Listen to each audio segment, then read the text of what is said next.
பண்றதுன்னு சொல்றது கெட்ட வார்த்தையா? பாரத மாதாக்கு ஏன் சொல்றது கெட்ட வார்த்தையாக? சேகர் பாபு இனிமேல் கூட்டம் இருக்கின்ற எந்த திருவிழாவிற்கும் வரக்கூடாது. வந்தா வாயை மூடிட்டு போகணும். இதான் எங்களோட கோரிக்கை. அத நீங்க என்ன உரிமையில அதை பத்தி நீங்க கேக்குறீங்க? அதனால இன்னைக்கு அவர் சொன்ன வார்த்தைகளை திரும்ப பெற வேண்டும், மன்னிப்பு கேட்க வேண்டும். முதலமைச்சர் அவர்கள் முதலில் அவரை அறநிலையத்துறையில் இருந்து நீக்க வேண்டும். அதான் திராவிட மாடல், இந்து எதிர்ப்பு மாடல், தோல்வி மாடல். இந்த கோயில் மும்மூர்த்திகளும் இருக்கின்ற கோயில். அது மட்டுமல்ல, பிரம்மன் சாப விமோசனம் பெற்ற கோயில். ஆனால் சில பேருக்கு சாபம் ஏற்றுக்கொள்கின்ற கோயிலாக இன்று மாறி இருக்கிறது.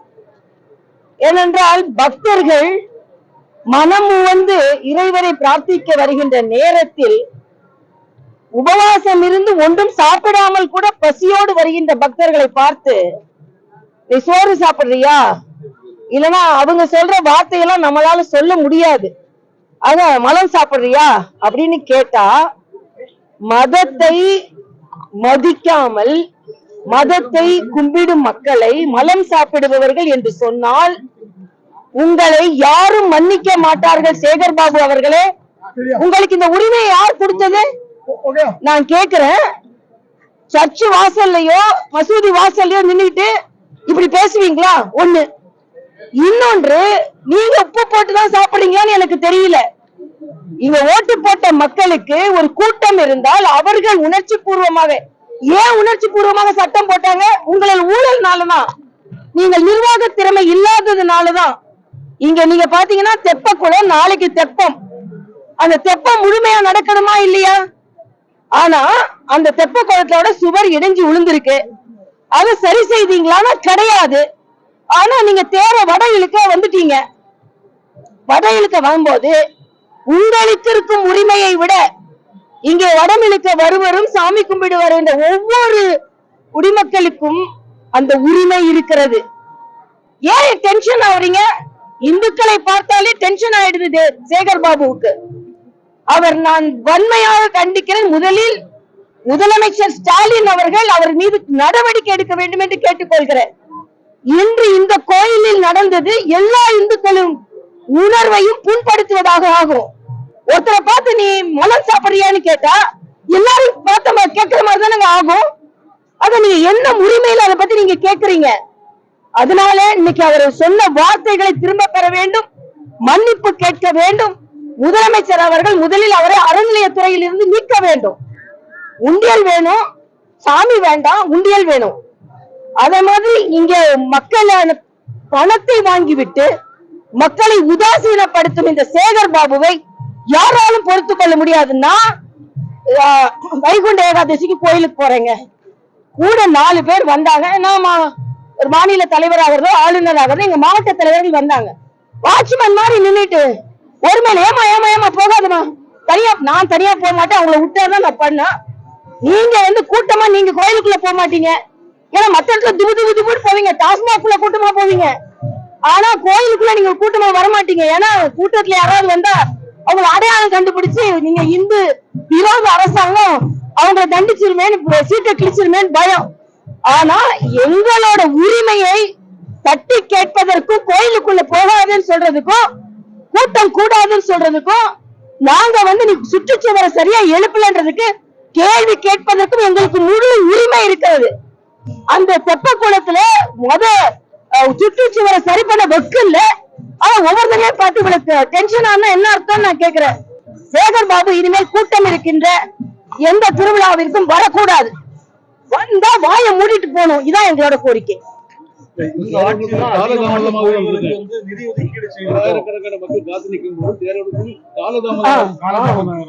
காலதாமதமா வந்தாரு. அவருக்கு கெட்ட காலம் நினைக்கிறேன்.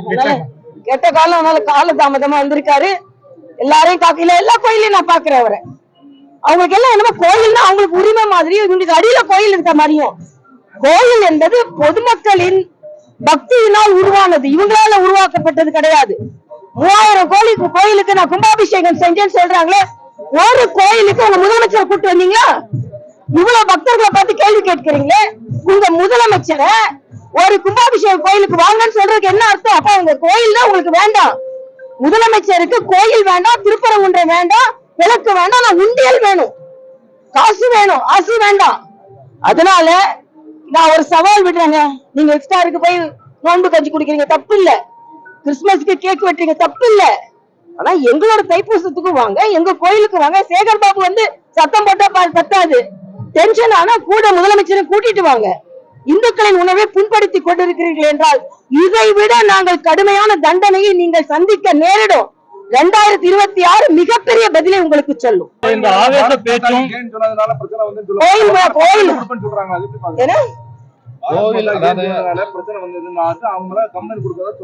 என்ன கம்ப்ளைண்ட் கொடுப்பாங்க? கோயில்ல பாரத தாயை வணங்குகிறேன்னு சொன்னா தப்பா இல்லையா? தீ தின்றதுன்னு சொல்றது கெட்ட வார்த்தையா? பாரத மாதாக்கு ஏன் சொல்றது கெட்ட வார்த்தையாங்க? நாயன் சொல்றது கெட்ட வார்த்தையா? தாயை வணங்குறேன்னு சொன்னா கெட்ட வார்த்தையாங்க? அமைச்சர் தரப்புல என்ன விளக்கம் கொடுத்தாங்க அப்படின்னா, காணுமலைய சாமி கோயிலுடைய தேரோட்டம் அந்த இடத்துல வந்து சவார்கருக்கு ஜே, சிவாஜிக்கு ஜே அப்படிங்கிற வார்த்தைகளை பயன்படுத்துறதுனாலதான் இந்த பிரச்சனையை வந்து சரிங்க. அங்க இருக்கிற எல்லாரும் வேற வேற மக்கள் இருப்பாங்க, ஒரு நம்பிக்கை உள்ள மக்கள் இருப்பாங்க. ஒரு அமைச்சர் என்ன செய்யணும்? வாயை மூடிட்டு போகணும். இல்ல அவங்க சத்தம் போட்டா நான் கடுமையா சத்தம் போடுறேன்னு என்ன அர்த்தம்னு கேக்குறேன். பொதுமக்களின் உணர்வுகள் அப்படிதான் இருக்கும். ஏன்னா நீங்க அந்த தெப்ப குளத்தை சரி பண்ணல, ஆனா அதுக்கு பதில் இப்படி நீங்க பேசணுமா? கேட்டுட்டு போகணும், இல்லன்னா மன்னிப்பு கேட்கணும், இல்லன்னா அமைதியா போகணும். யாரோ சொன்னான்றக்காக இது இஷ்டத்துக்கு பேசிடுவீங்களா? வேற மதத்துல போய் ஒரு கோயில போய் பேசுவீங்களா? இந்து மத எதிர்ப்பு உணவு உள்ள இருந்து பொங்கி வருதுன்னு நான் சொல்றேன். சவர்கருக்கு ஜெயின் சொல்லுவாங்க, பாரத் மாதாக்கு ஜெய் சொல்லுவோம், வீர சிவாஜிக்கு ஜெயன்னு சொல்லுவோம். அந்த நம்பிக்கை இருக்கவங்க அந்த கோயிலுக்கு வர்றோம். நீங்க முடிஞ்சா வாங்க, இல்லைன்னா வெளியே நில்லுங்க. அதனால கோஷம் போடுங்க, போடக்கூடாதுன்னு சொல்ல முடியாது. நீங்க வேஷம் போட்டுட்டு இருக்கீங்க, நாங்க கோஷம் தானங்க போடுறோம். இந்த கோஷம் போட்டவங்க மேல அதவா வழக்கு பதிவு பண்றோம். வழக்கு பதிவு பண்ணா எங்களுக்கு கெட்ட கோவம், நாங்க போராட்டம் நடத்துவோம். ஏன்னா ஒரு இடத்துல அவங்க ஒரு தண்டனை சொல்லலையே. சேகர் பாபு ஒளிகனா போட்டாங்க, சவர்கர் வாழ்கன்னு போட்டாங்க. அப்ப சேகர் பாபு ஒளிகன் போட்டா கேட்டிருப்பாரு அவரு? ஸ்டாலின் ஒளிகன் போட்டாங்களா? ஒரு வாழ்கன்னா ஒரு நம்பிக்கை உள்ள மக்கள் வருகிறார்கள். அதான் இவங்களோட இந்த ஆவேச பேச்சு, இந்த சர்ச்சையான இதுவும் என்ன மாடல்னு நினைக்கிறீங்க?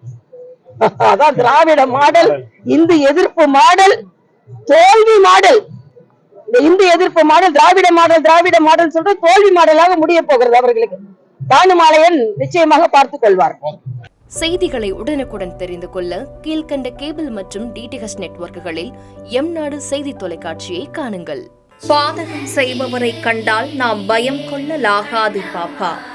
மோதி மிதித்து விடு பாப்பா, அவர் முகத்தில் உமிழ்ந்து விடு பாப்பா. அண்மை செய்திகளை உடனுக்குடன் தெரிந்து கொள்ள இணைந்திருங்கள் எம்நாடு தொலைக்காட்சியுடன்.